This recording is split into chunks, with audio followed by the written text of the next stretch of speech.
नमस्कार साथियों, इस टीवी हिंदी एकेडमी पर आपका एक बार फिर से स्वागत है।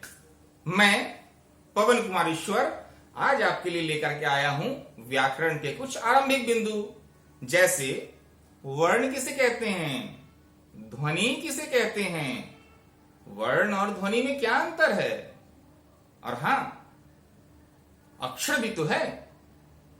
अक्षर क्या होता है, इन सभी पहलुओं को हम इस वीडियो में जान लेंगे।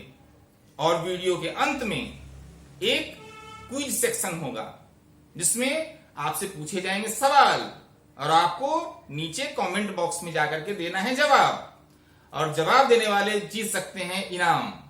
तो कहीं मत जाइएगा और इस वीडियो के अंत तक बने रहिएगा। तो आइए आज फिर कुछ नया सीख लेते हैं।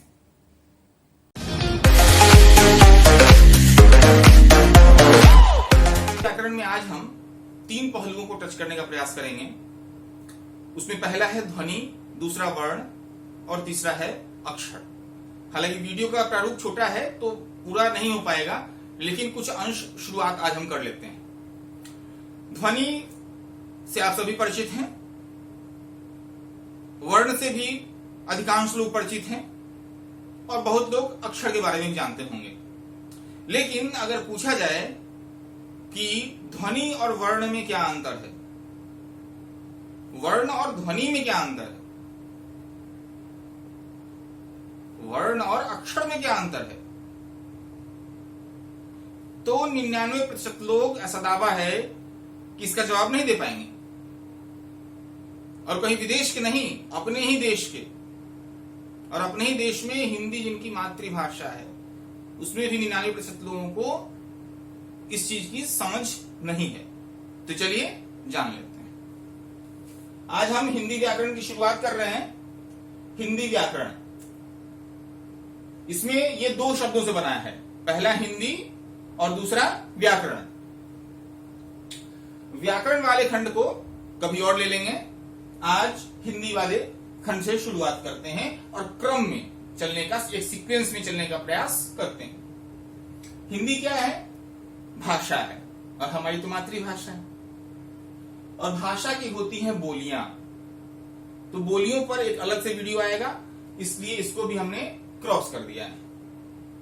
अब हम भाषा की बोलियों को नहीं जानते हैं, भाषा की परिभाषा जान लेते हैं। भावों और विचारों की अभिव्यक्ति के लिए रूढ़ अर्थों में प्रयुक्त ध्वनि संकेतों की व्यवस्था भाषा है। इसको सीधा और सरल शब्दों में समझना है तो समझ लीजिए ध्वनि संकेतों की व्यवस्था। भाषा क्या है, ध्वनि संकेतों की व्यवस्था है। तो सवाल ये उठता है कि ध्वनि क्या है। ध्वनि भाषा की सबसे छोटी इकाई है। कोई आपसे पूछे कि ध्वनि क्या है तो आप कहेंगे भाषा की सबसे छोटी इकाई ध्वनि। ध्वनि व्याकरण में वर्ण कहलाता है।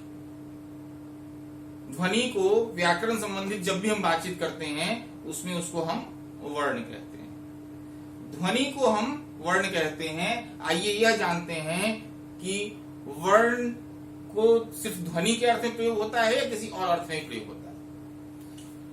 तो वर्ण शब्द के अगर शाब्दिक अर्थ पे जाएं, या इसको कह लीजिए आप व्याकरणिक अर्थ पे जाते हैं, तो वर्ण शब्द दो अर्थों को बताता है। पहला ध्वनि और दूसरा ध्वनि चिन्ह। जब हम वर्ण कहते हैं तो कभी वो वर्ण ध्वनि के अर्थ में होता है तो कभी ध्वनि चिन्ह के अर्थ में होता है। तो आप ये नहीं कह सकते कि ध्वनि चिन्ह और वर्ण एक ही चीज है, या आप ये नहीं कह सकते कि ध्वनि का जो लिखित रूप है वो वर्ण है। अगर ऐसा कहेंगे तो आप गलत हो जाएंगे। ध्वनि का लिखित रूप वर्ण नहीं है, बल्कि वर्ण जो है ध्वनि के मौखिक और लिखित दोनों रूपों को दर्शाता है, और अलग अलग अर्थों में उसका, अलग अलग संदर्भों में उसका अलग अलग प्रयोग होता है। मौखिक उच्चारण की दृष्टि से महत्वपूर्ण है तो लिखित लेखन की दृष्टि से महत्वपूर्ण है, उसकी हम आगे चर्चा करेंगे। अच्छा, वर्ण की अब परिभाषा जान लेते हैं। अखंड मूल ध्वनियों को हम वर्ण कहते हैं। अब इसमें इस परिभाषा से एक शब्द निकल करके आता है अखंड। अखंड किसे कहते हैं? यानी जिसके खंड नहीं किए जा सकते वो अखंड है, जिसके टुकड़े नहीं किए जा सकते वो अखंड है। अब इन अखंड मूल ध्वनियों के उदाहरण ले लेते हैं या वर्ण के उदाहरण ले लेते हैं।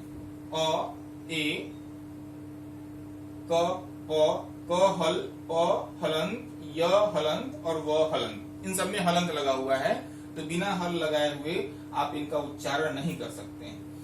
तो ये सभी वर्ण हैं और मूल ध्वनियां हैं, तो इसलिए ये ध्वनि भी है।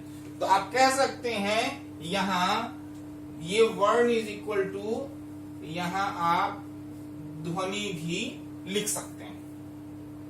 अब सवाल ये है कि क्या इज इक्वल टू अक्षर लिख सकते हैं?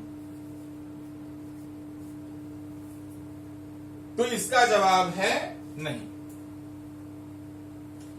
अ, ए, क, प, य, व वर्ण भी है और ध्वनि भी है, लेकिन ये अक्षर नहीं है। सभी इनमें से अक्षर नहीं है, कुछ अक्षर हैं और कुछ अक्षर नहीं है। तो आइए अब अक्षर के बारे में जान लेते हैं। आइए अक्षर की परिभाषा जान लेते हैं। भाषा की वह छोटी से छोटी इकाई अक्षर है जिसका उच्चारण वायु के एक झटके से होता है। यानी वायु एक झटके से मुंह से जितना निकल सकती है उसको हम अक्षर कहते हैं। आइए इसके कुछ उदाहरण ले लेते हैं। यह एक अक्षरी भी होता है, दो अक्षरी भी होता है, तीन अक्षरी भी होता है, चार अक्षरी भी होता है, पांच अक्षरी भी होता है, छह अक्षरी भी, सात अक्षरी, आठ अक्षरी भी हो सकता है। उसके उदाहरण आप देखना, मैं कुछ उदाहरण बता देता हूं। जैसे एक अक्षरी हो गया खा, हा, जी। दो अक्षरी हो गया आ, ओ, च, ला। तीन अक्षरी म, ही, ला, च, ली, ए।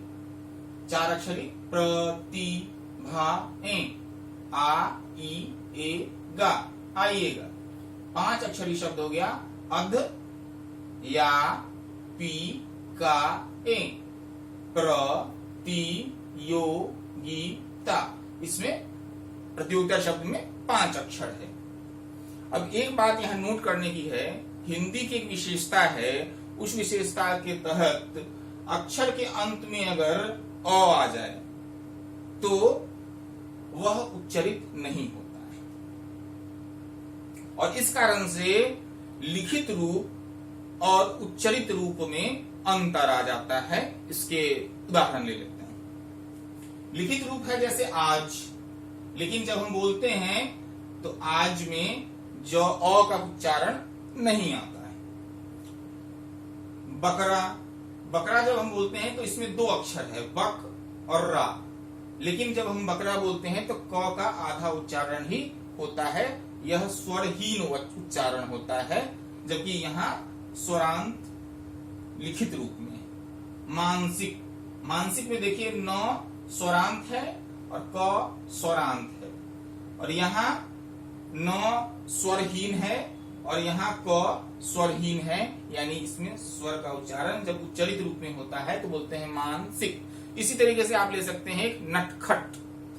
तो नटखट में लिखते तो पूरा न, पूरा ट, ख, ट पूरा पूरा लिखते हैं, लेकिन जब उच्चारण करते हैं तो उसमें हम नटखट, दो अक्षर है और उसमें हम रुकते हैं, उसको पूरा उच्चारण नहीं करते हैं। तो ये हो गई, अक्षर को हम समझ गए। अब आइए हम पिछले प्रश्न पे चलते हैं, जिसमें मैंने पूछा था 6 वहां पे वर्ण दिए हुए थे और कुछ उसमें स्वर थे और कुछ व्यंजन थे। तो हमने पूछा था कि उसमें सभी जो लिखित हैं क्या वो सभी वर्ण होने के साथ साथ अक्षर हैं? तो आइए जान लेते हैं। साथियों, मैंने इन्हीं 6 अक्षरों के बारे में आपसे पूछा था। अ, ए, क हलंत, प हलंत, य हलंत और व हलंत। इसमें से कौन से अक्षर हैं, कौन से अक्षर हैं और कौन से अक्षर नहीं हैं? अ, ए स्वर है और इसे आप अक्षर कह सकते हैं। लेकिन हलंत लगे हुए जितने भी वर्ण हैं इनको आप अक्षर नहीं कह सकते, इनको आप अक्षर नहीं कह सकते हैं। और ये चारों जो हैं व्यंजन हैं। अब व्यंजन दो प्रकार के होते हैं, शायद आपको मालूम नहीं हो। एक होता है स्वरहीन व्यंजन। तो ये चारों जो हैं जो यहां लिखे गए हैं ये स्वरहीन व्यंजन हैं, यानी इसमें स्वर नहीं है। और दूसरा होता है स्वरांत व्यंजन, ऐसे व्यंजन जिसका अंत स्वर के साथ होता है। क, प, व, य, इसमें सब में अ मिला हुआ है। तो ये हो गया आपका स्वरांत व्यंजन। तो जितने स्वरांत व्यंजन हैं ये अक्षर हैं, ये अक्षर होंगे। लेकिन जितने भी स्वरहीन व्यंजन हैं ये अक्षर नहीं होंगे। आपको समझ में आ गया? तो इसका आप निष्कर्ष पे आ जाते हैं। निष्कर्ष ये है कि सारे स्वर ध्वनि हैं, वर्ण भी हैं और अक्षर भी हैं। यहां लिख दिया मैंने। सारे व्यंजन ध्वनि हैं, वर्ण हैं, लेकिन वो अक्षर नहीं है। और समझते हैं विस्तार से। जैसे क पढ़ते हैं ना, क से कबूतर। तो क जो है वो एक अक्षर है, वो वर्ण नहीं है। तो कोई भी अक्षर जब तक उसमें हलंत न लग जाए वो वर्ण नहीं है। अगर कोई पूछे आपसे क क्या है तो आप कहेंगे अक्षर है। जब उसमें हलंत लग जाए तो वो वर्ण हो जाता है या ध्वनि हो जाता है। अब निष्कर्ष एक और है कि स्वर या स्वरांत व्यंजन अक्षर कहलाते हैं। आपका स्वर और ये स्वरांत व्यंजन ये अक्षर कहलाते हैं। और एक चीज और नोट करने वाली है, सारे वर्ण जो होते हैं, जितने भी वर्ण हैं, स्वर हैं, व्यंजन हैं, अयोगवाय हैं, वो सभी ध्वनि हैं। लेकिन संसार में जितनी भी ध्वनियां हैं सारी ध्वनियां वर्ण नहीं होती हैं। जैसे कारखाने से कोई आवाज निकल रहा है, मोटर स्टार्ट हुआ उसमें भी एक ध्वनि निकल रही है, पशु पक्षी जो आवाज निकालते हैं उसमें भी एक ध्वनि है। लेकिन ये सारी ध्वनियां जो हैं वो वर्ण नहीं है, लेकिन जितने भी वर्ण हैं वो ध्वनि है। अब हमने कहा था कि वीडियो के अंत में हम पूछेंगे कुछ सवाल और आपको देने हैं जवाब। तो ये जो क्विज का सेक्शन रखा गया है वो मेरे विद्यार्थियों के लिए रखा गया है। और उनके लिए देखिए मैंने प्राइज भी, बहुत सारा प्राइज मंगा लिया है। जब लॉकडाउन में तो हम अभी नहीं दे पा रहे हैं, लेकिन जैसे ही लॉकडाउन खुलेगा उनको प्राइज सबको मिल जाएगा।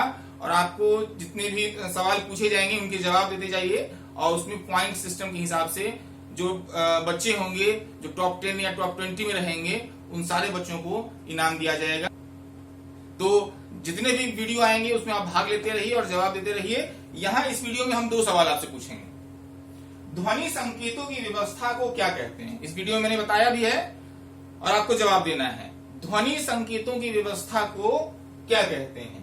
क्या ग हलंत लगा हुआ ग को हम अक्षर कह सकते हैं? तो ये दोनों सवाल आप देख लीजिए, वीडियो पर स्पष्ट दिख रहा होगा। इन दोनों का जवाब वीडियो अपलोड होने के दिन, जिस तारीख को यह वीडियो अपलोड होगा उसी तारीख को 12 बजे से पहले जो बच्चे जवाब देंगे उन्हीं को इनाम के लिए नामित किया जाएगा। तो चलिए साथियों, हमारी इस वीडियो की यात्रा यही खत्म होती है। हम फिर अगले वीडियो में अगली यात्रा शुरू करेंगे, अलग विषय को लेकर के आएंगे। तब तक आप देखते रहिए STV हिंदी एकेडमी। नमस्कार।